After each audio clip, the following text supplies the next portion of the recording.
बाजार जैसी बर्फी बनाएंगे, वो भी बिल्कुल कम दामों में। 2 ही 3 इंग्रेडिएंट्स के साथ ये बर्फी बनकर तैयार होती है। बहुत ही सॉफ्ट होती है, खाने में बहुत मजेदार होती है। तो हेलो दोस्तों, मैं हूँ ज्योत्सना सिंह और ज्योत्सनास किचन में आप सभी का स्वागत है। तो चलिए बनाते हैं ये रेसिपी। तो इसे बनाने के लिए एक कढ़ाई में हमने लिया है आधा से पौना कप के करीब देसी घी। जी हाँ, इसमें देसी घी से अगर आप बनाएंगे तो मिठाई हमारी बहुत अच्छी बनकर तैयार होगी।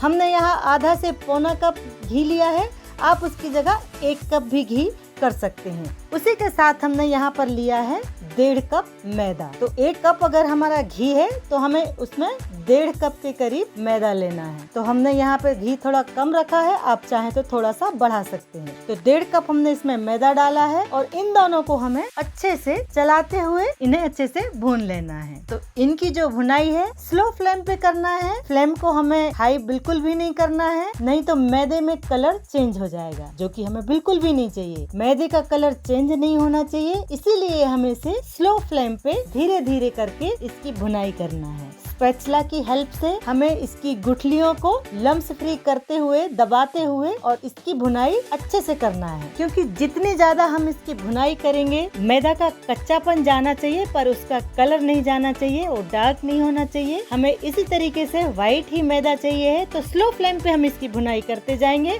लम्स फ्री करेंगे और लगभग इसे भूनने के लिए हमें 20 से 25 मिनट चाहिए होंगे। इस तरीके से भूनने से मैदा अच्छे से भुन जाएगा। तो देखिए मैदा की भुनाई होते जा रही है और धीरे धीरे इसकी कंसिस्टेंसी भी चेंज होते जा रही है, बिल्कुल उस तरीके से जिस तरीके से हम कोई लड्डू वगैरह बनाते हैं ना, तो उसकी जो बाइंडिंग होती है ना, उसी तरीके से इसकी कंसिस्टेंसी अभी आ चुकी है। तो हमें इसी तरीके से चाहिए। और अगर हमने घी ज्यादा डाला होता तो ये और भी ज्यादा पतला होता जाता, पर हमने घी थोड़ा कम डाला है, तो आप चाहें तो घी की मात्रा थोड़ा बढ़ा सकते हैं। तो देखिए इसकी भुनाई हो चुकी है, लगभग 20 से 25 मिनट तक हमने इसे स्लो फ्लेम पे और धीरे धीरे चलाते हुए अच्छे से भून लिया है। तो खुशबू भी आने लगी है और इसका कलर देखिए बिल्कुल वैसा का वैसा ही है। बस इसमें थोड़ा सा ये जो थिकनेस दिख रही है, बिल्कुल ये इसकी जो कंसिस्टेंसी है बिल्कुल हलवे के जैसे हो गई है। तो हमें इसी तरीके से चाहिए। तो देखिए देखने में भी अच्छा लग रहा है ये। और अभी आप इससे पेड़े बना दें या लड्डू बना दें, बिल्कुल आराम से बहुत ही इजीली बन जाएंगे। तो चलिए गैस की फ्लेम को अब हम ऑफ करेंगे और इसे रख देते हैं साइड में। अब हमें इसके लिए एक शुगर सिरप बनाना है। तो शुगर सिरप बनाने के लिए हमने यहाँ पर लिया है, तो शुगर सिरप बनाने के लिए 1.5 कटोरी हमने अगर मैदा लिया है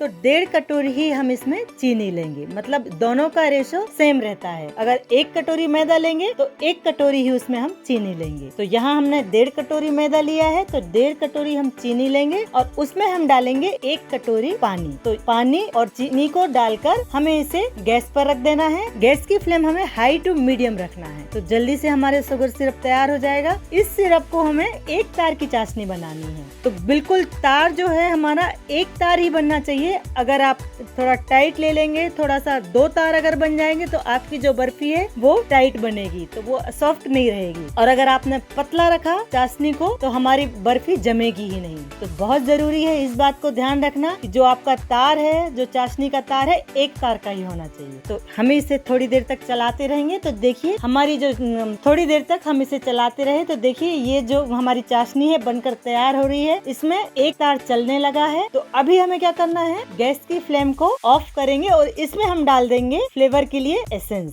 तो हमने इधर पर लिया है वनीला एसेंस। आप किसी भी तरीके का कोई भी फ्लेवर आप इसमें डाल सकते हैं, कोई भी एसेंस डाल सकते हैं। और चाहें तो इसमें इलायची का फ्लेवर बहुत अच्छा रहता है, तो आप वो डाल सकते हैं। वो आपकी मर्जी है, आपको कौन सा फ्लेवर चाहिए। तो हमने यहाँ पर वनीला एसेंस लिया है। तो शुगर सिरप हमारा बनकर बिल्कुल तैयार है। तो अब हम क्या करेंगे, अब हम ले चल के सीधा हम मैदे में मिक्स कर लेंगे। तो ये हमारा पहले से ही मैदा भून के तैयार है। तो इसमें थोड़ा थोड़ा करके हम इसमें जो सिरप है वो डालते जाएंगे और हाथों को चलाते हुए, अच्छे से चलाते हुए, लम्स फ्री करते हुए इन दोनों चीजों को आपस में बहुत अच्छे से ब्लेंड कर देना है। तो दोनों जिस तरीके से ब्लेंड होंगे, जितना ज्यादा हम इनको चलाएंगे, आप देखेंगे ये चीजें अच्छे से मिक्स तो हो ही जाएंगी, साथ में ही ये थिक होता जाएगा। जितना ज्यादा टाइम ये लेगा उतना ज्यादा थिक होता जाएगा। तो हमें ऐसा ही चाहिए। तो हमें लगभग इस काम को करने के लिए 7 से 8 मिनट तो आपको लग ही जाएंगे। तो आप बस हाथों को रोकिएगा मत और चलाते जाइए और देखेंगे कि थोड़ी ही देर में ये कितना थिक हो जाएगा। इसे इस तरीके से चलाना बहुत जरूरी है, ये थिक होता जा रहा है, चलाना बहुत जरूरी है।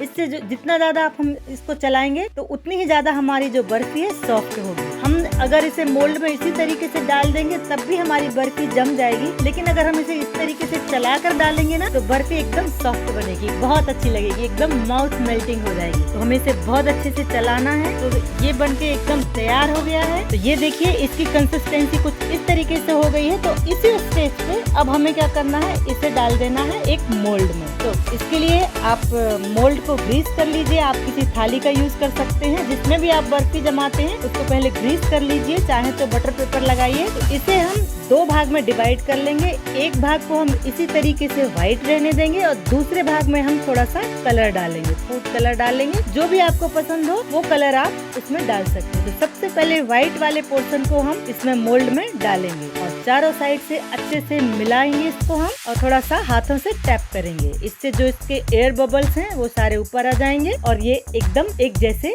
मिल जाएगी। अब इसके बाद हमने इसमें रेड कलर इसमें मिक्स किया है, जो कि 2-3 ड्रॉप ही डाले थे, तो इसका ये लाइट कलर आया है। आप चाहें तो किसी भी कलर का यूज कर सकते हैं और जो भी कलर आपको पसंद हो उस कलर की दूसरी लेयर आप डाल सकते हैं। और अगर आपको 2 कलर की नहीं बनानी है तो आप सिंपल एक ही कलर की भी बना सकते हैं। ये हमारा एकदम पिंक जैसे कलर आ गया है। तो इसको अब हम दूसरी लेयर कर देते हैं। तो इसे हम अपने हाथों से टैप करते हुए और अच्छे से मिलाएंगे।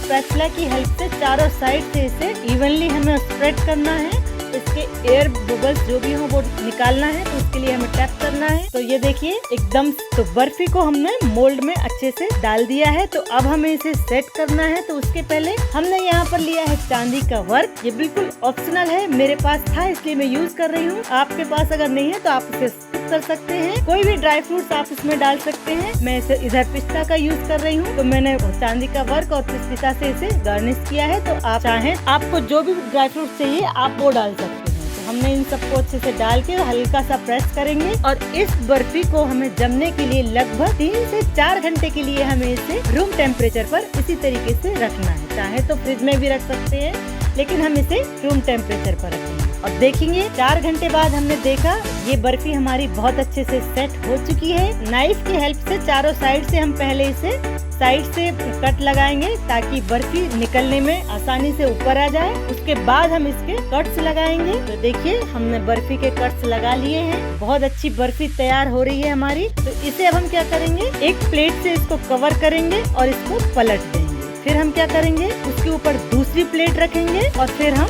फिर से इसे पलट देंगे। तो देखिए ये हमारी बर्फी जो है कितनी बढ़िया मस्त बनके तैयार हो गई। मुंह में एकदम पानी आने वाली है, बिल्कुल बाजार स्टाइल में दिख रही है। देखिए बर्फी बहुत अच्छी बनके तैयार हो गई है। आप चाहें तो इसे मोल्ड में डायरेक्ट भी कट करके इसके पीस निकाल सकते हैं। तो अभी हम इसका एक पीस निकाल कर देखेंगे। बर्फी देखिए हमारी बहुत सॉफ्ट बनी है। हाथों से देखिए अगर हम इसको मैश कर रहे हैं तो आसानी से बिल्कुल ये टूट जा रही है और बहुत अच्छा इसका स्ट्रक्चर है और बहुत स्वादिष्ट बर्फी बनकर तैयार हुई। बहुत ही कम इंग्रेडिएंट्स में बनकर तैयार हुई। तो आप इसे किसी भी फेस्टिवल में, किसी भी ओकेजन में आप अपने घर पर इसे बड़ी इजीली बना सकते हैं। बहुत अच्छी बर्फी बनकर तैयार होती है। मार्केट में अगर आप इसे लेने जाएंगे तो बहुत कॉस्टली भी मिलती है और वही बर्फी आप बहुत कम पैसों से आप अपने घर पे बहुत इजी तरीके से बना सकते हैं। तो कैसा लगा ये वीडियो कमेंट्स करके जरूर बताइए और अगर मेरा वीडियो पसंद आया है तो इसे लाइक, शेयर और कमेंट जरूर कीजिए। तब तक के लिए एंजॉय।